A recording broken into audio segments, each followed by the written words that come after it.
informasi yang kami dapat juga tentunya dari masyarakat, kami berhasil mengungkap saat ini satu DPO atas nama saudara Peggy alias Perong, atau yang saat ini kita ketahui bernama lengkap Peggy Setiawan.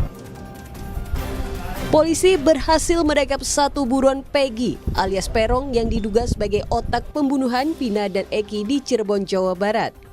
Polisi menyebut selama 8 tahun menjadi buronan, Peggy sering berpindah tempat dan bekerja sebagai kuli bangunan. Atas nama saudara Peggy alias Perong yang saat ini kita ketahui bernama Peggy Setiawan. Dia merupakan warga Cirebon yang bekerja di Bandung sebagai buruh bangunan.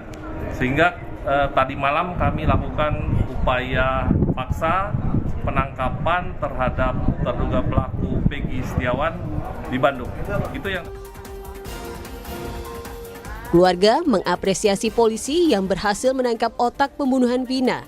Namun keluarga juga heran mengapa pelaku dengan cepat tertangkap padahal menjadi buron hingga 8 tahun dalam kasus Vina. Rasa syukur, bahagia, dan ucapan yang terima kasih. Namun tentunya kami juga tidak bisa menyampaikan hal-hal yang tidak baik ya, perihal desas-desus di belakang menyatakan jangan itu salah tangkap gitu.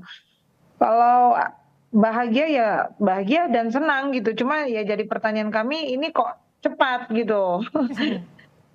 Ternyata cepat gitu ya ditangkapnya gitu, Mbak. Kriminolog Universitas Indonesia Adrianus Meliala bilang penangkapan Peggy seharusnya bisa membuka jalan bagi polisi menangkap dua pelaku yang saat ini masih buron, yakni Dani dan Andi. Adrianus bilang polisi tak butuh waktu lama untuk menangkap Peggy, padahal pelaku sudah menjadi buronan selama 8 tahun. Paling tidak fakta yang kita lihat hari-hari ini di mana kasusnya ternyata DPO-nya ternyata mudah sekali tertangkap, itu memperlihatkan bahwa kelihatannya memang faktor yang paling besar yang menjadi masalah adalah lebih pada tidak diurusnya.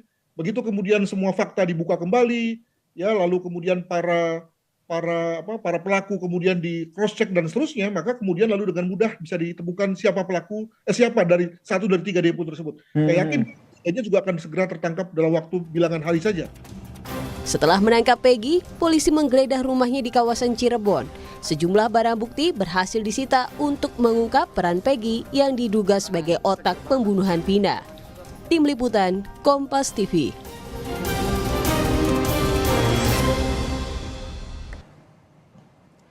Peggy, satu dari 3 buron kasus pembunuhan Vina sudah ditangkap. Polisi mengatakan sosok Peggy ini diduga sebagai otak dari kasus pembunuhan Eki dan Vina. Apakah penangkapan ini bisa menjawab keraguan publik dalam pengungkapan kasus pembunuhan dan pemerkosaan yang terjadi 8 tahun lalu? Kita akan kupas bersama Saiful Salim, kuasa hukum dari keluarga almarhumah Vina, Albertus Wahyu, komisioner dari Kompolnas, serta Albert Aries, ahli hukum pidana. Terima kasih Pak Saiful, Pak Albert, dan Pak Wahyu sudah bergabung bersama kami di Kompas Petang sore hari ini. Sore Mbak Sintia dan ya, saya ke Pak Saiful. Pak Saiful, Peggy salah satu buron sudah ditangkap. Bagaimana keluarga dari almarhum Vina menanggapi atau merespon dari penangkapan satu DPO ini? Iya, kami sangat bersyukur ya ketika satu orang yang selama ini 8 tahun menjadi buron tentu menjadi satu kebanggaan tersendiri bagi kami juga dan harapan bagi kami terkait dengan kerja-kerja daripada kepolisian di Jawa Barat. Dalam hal ini adalah kepolisian Polda di Jabar. Nah, tentu ada hal-hal yang menjadi satu harapan besar bagi keluarga, yaitu untuk bagaimana tetap bahwa kerja daripada kepolisian ini harus diapresiasi. Yang poin kedua yang pengen kami sampaikan adalah ketika kepolisian melakukan penangkapan terhadap Peggy atau yang selama ini dicari, yang kami khawatirkan adalah banyak yang kemudian berspekulasi hari ini. Banyak yang memberikan informasi ke kami bahwa ini siapa tahu bahwa Peggy ini adalah salah satu orang yang memang bukan berkaitan dengan kasus tersebut. Namun kami pada posisi itu tidak bisa berkomentar banyak karena memang ini adalah kerja-kerja daripada kepolisian. Namun tadi kami juga sempat bertemu dengan keluarga korban, yaitu adalah almarhum Vina, bapak dan ibunya. Harapannya mereka adalah supaya ketika Peggy ditangkap ini dan apabila Peggy ini adalah benar yang melakukan perbuatan tersebut, maka menjadi pintu ataupun gerbang untuk membuka keberadaan daripada dua DPO lainnya. Jadi seperti itu, Mbak Cynthia. Tapi Pak Saiful, apakah keluarga sudah sempat ditanyakan oleh pihak kepolisian mungkin untuk memastikan bahwa Peggy yang saat ini ditangkap adalah Peggy yang memang melakukan tindak kejahatan 8 tahun lalu? Ya, sejauh ini kami tentu belum mendapatkan informasi ya secara langsung dari pihak Polda Jabar. Namun yang kami terima saat ini informasi yang memang beredar di netizen ataupun warga yang memang sempat kami konfirmasikan ke lokasi tersebut, memang ini kami tidak bisa menyimpulkan. Akan tetapi bahwa Peggy yang hari ini ditangkap itu, yang kami lihat itu karena satu poinnya, penggunaan nama inisial Peron dan nama panggilan Peggy-nya juga itu ada yang kemudian merujuk pada satu petunjuk. Jadi seperti itu, Mbak. Oke, tapi maaf, saat 8 tahun lalu ketika Peggy menjadi DPO, pihak kepolisian sempat memberikan ciri-ciri yang lebih spesifik tidak? Seperti bentuk wajah, tanda lahir, ataupun foto dari Peggy ini? Iya, seperti yang telah disebarkan bahwa ada ciri-ciri, memang ciri-ciri tertentu ada. Namun sejauh ini kami belum menerima rilis atau semacam publikasi daripada Polda Jabar secara resmi ataupun koordinasi secara person kepada kuasa hukum ataupun di tim Hotman 911 dan keluarga itu belum ada, Mbak. Baik, saya ke Pak Albert selaku ahli hukum pidana. Dari kacamata hukum acara pidana, ini setelah 8 tahun berselang disoroti ketika publik mulai menyorotinya. Bagaimana Anda melihat transparansi dari kepolisian untuk mengungkap pelaku pembunuhan? Ya, terima kasih Mbak Cynthia. Yang pertama, kasus yang terjadi di 2016 ini belum daluarsa ya. Menurut pasal 78 ayat 4 KUHP, daluarsanya masih 18 tahun. Nah, memang patut kita akui adanya film yang baru-baru ini beredar itu turut mendorong kembali pengungkapan kasus ini, khususnya 3 orang DPO yang ada.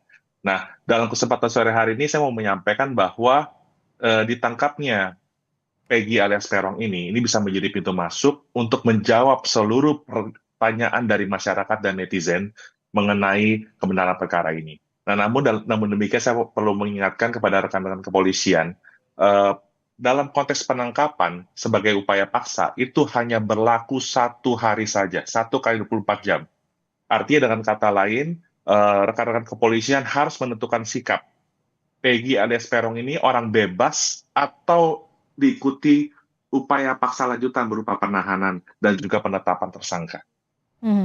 Ini penting karena saya perlu menyampaikan juga, dalam konteks orang yang diduga keras melakukan tindak pidana dan dikenakan upaya paksa, apalagi sangkaannya ini sampai pidana mati seumur hidup atau pidana penjara 20 tahun, wajib hukumnya kepada Peggy dan Peron alias Peron tersebut diberikan akses penasihat hukum secara pro deo pro bono alias cuma-cuma, Mbak.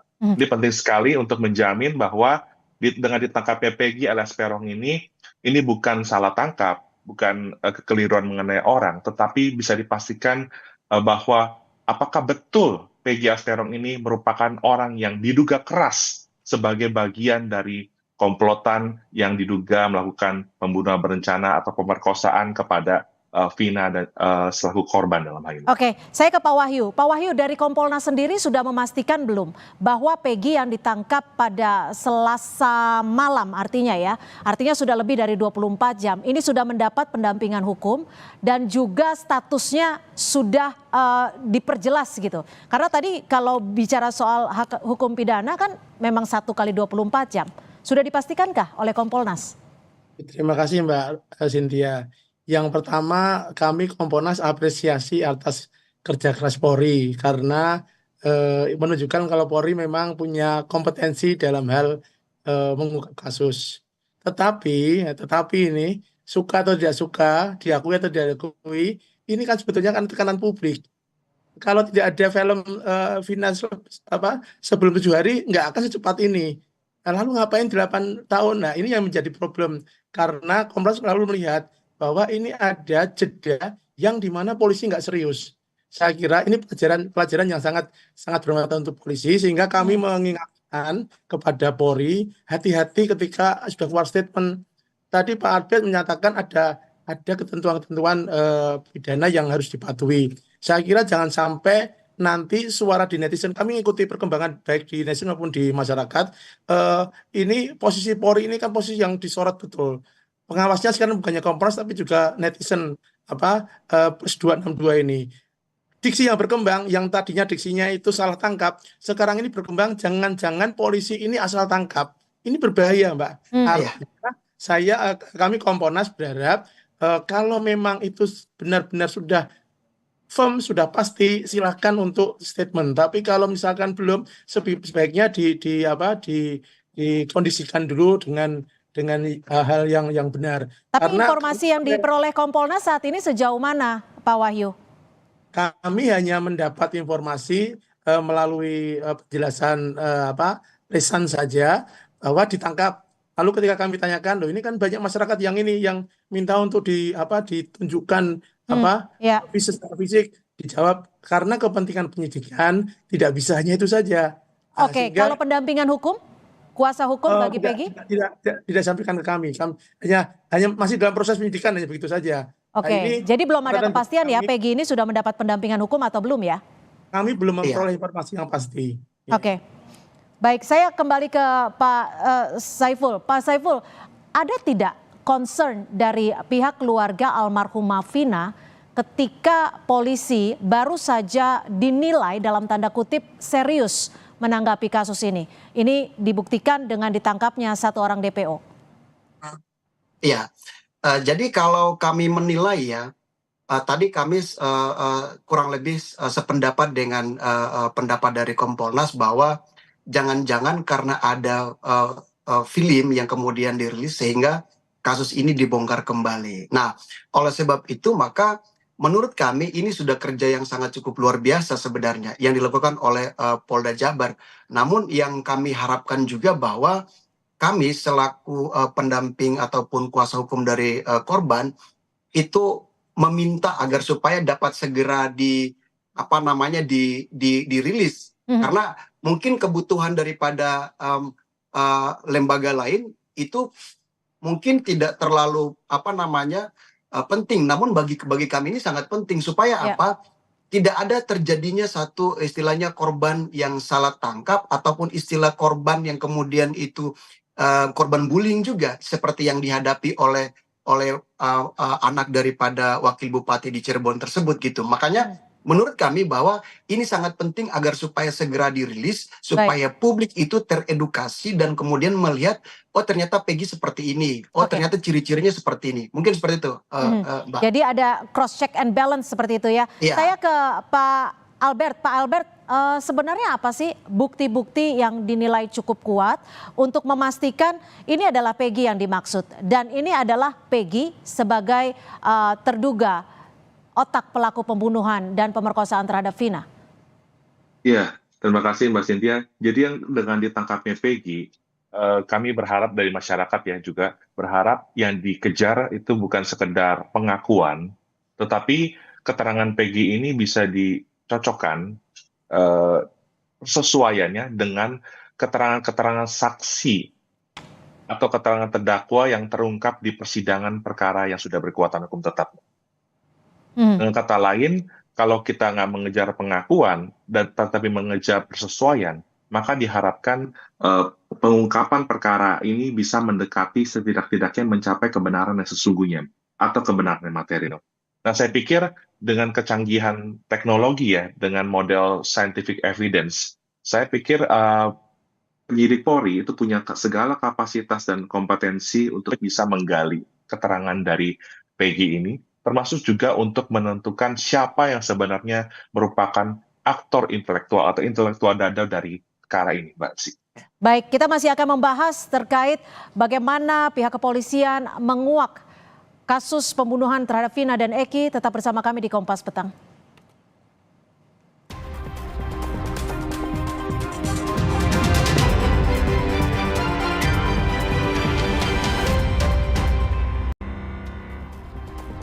Terima kasih Anda masih bersama kami di Kompas Petang. Saya kembali ke Pak Saiful Salim selaku kuasa hukum dari keluarga almarhumah Vina. Pak Saiful, ini nggak tahu ya kalau sekarang, tapi sampai saat ini belum ada pernyataan resmi dari pihak kepolisian yang menetapkan Peggy Setiawan sebagai tersangka. Sudah ada update kah dari kuasa hukum keluarga almarhum Vina terkait status dari Peggy ini? Iya, kalau di kami sendiri itu sampai sekarang belum ada secara resmi ya. Misalnya koordinasi antara kami dengan pihak Polda Jabar itu belum ada. Namun memang untuk sementara kami tadi malam itu berupaya untuk menyurat secara resmi untuk meminta perkembangan semacam SP2HP itu yang kami harapkan seperti itu, Mbak. Sudah ada jawabankah? Belum ada. Kebetulan suratnya juga belum kami fikskan untuk meminta karena apa? Kami diminta oleh kami berdasarkan hasil diskusi di internal bahwa untuk perkembangan saat ini kami menunggu terlebih dahulu. Namun upaya kami untuk meminta itu sudah kami rencanakan untuk meminta kepada Polda Jabar seperti itu. Oke, yang paling penting di kasus ini adalah jangan sampai menjadi bola liar karena kalau kita lihat saat ini begitu banyak spekulasi, begitu banyak isu, begitu banyak opini, apalagi sekarang juga banyak hoax yang tersebar di media sosial. Lalu saya ke Pak Albert. Silakan Pak. Kalau dari kami sebenarnya begini, untuk melihat kasus ini tentu perlu kiranya lembaga penegak hukum dalam hal ini adalah kepolisian.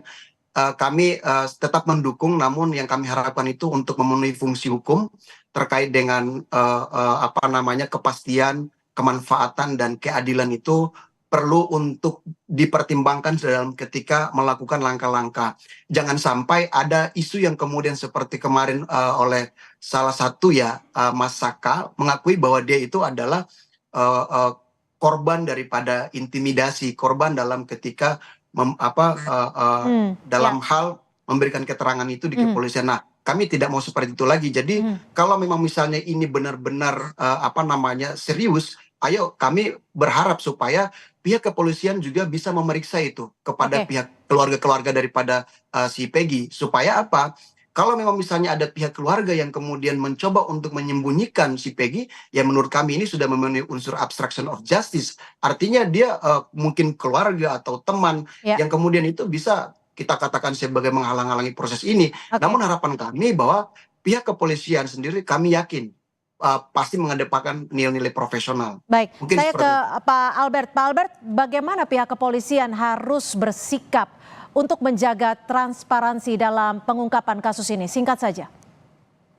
Ya, yang pertama adalah dibutuhkan komunikasi publik yang baik dari Polri ya, karena kami meyakini masyarakat sangat mendukung Polri untuk mengungkap kasus ini. Dan juga untuk pihak netizen, Mbak Cynthia, silakan menjadi pengawas, menjadi watchdog dari kasus ini, tapi mohon dengan segala hormat tidak juga menyebarkan konten-konten yang mengandung berita bohong gitu ya. Dan terakhir juga Mbak Cynthia yang penting, saya pikir kasus ini dengan segala fenomenanya menjadi momentum yang baik untuk revisi KUHP sebagai hukum acara yang sudah umurnya 42 tahun lamanya. Baik, saya akan ke Pak Wahyu selaku Kompolnas. Singkat saja, bagaimana pengawasan yang akan dilakukan Kompolnas khususnya untuk membuka kasus ini, tapi di sisi lain polisi melakukan prosedur yang tepat? Singkat saja. Sesuai misi Kompolnas ini kan mengawasi polisi agar polisi profesional. Jadi kami betul-betul mengawal kasus ini karena ini sudah menjadi atensi publik, jadi kasus menonjol agar jangan sampai terjadi misconduct. Kalau itu terjadi misconduct maka kasihan polisinya, sehingga kami pesan hati-hati betul lakukan dengan scientific crime investigation Baik. dengan cara sudah baik karena sekarang semua memantau, dan kami nanti rencana akan mengirim komisioner kami ke Polda Jabar untuk secara langsung kami melakukan diskusi dengan pihak Polda Jabar, Mbak, sehingga nanti hal-hal yang kira-kira menjadi hambatan dan menjadi ganjalan atau menjadi problem kita bisa diskusikan dengan Polda ya. Baik, terima kasih Pak Albertus Wahyu, Komisioner dari Kompolnas, dan juga Pak Albert Aryas, ahli hukum pidana, dan juga Pak Saiful Salim, kuasa hukum dari keluarga almarhumah Vina. Terima kasih Bapak-Bapak, selamat sore. Selamat sore. Selamat sore.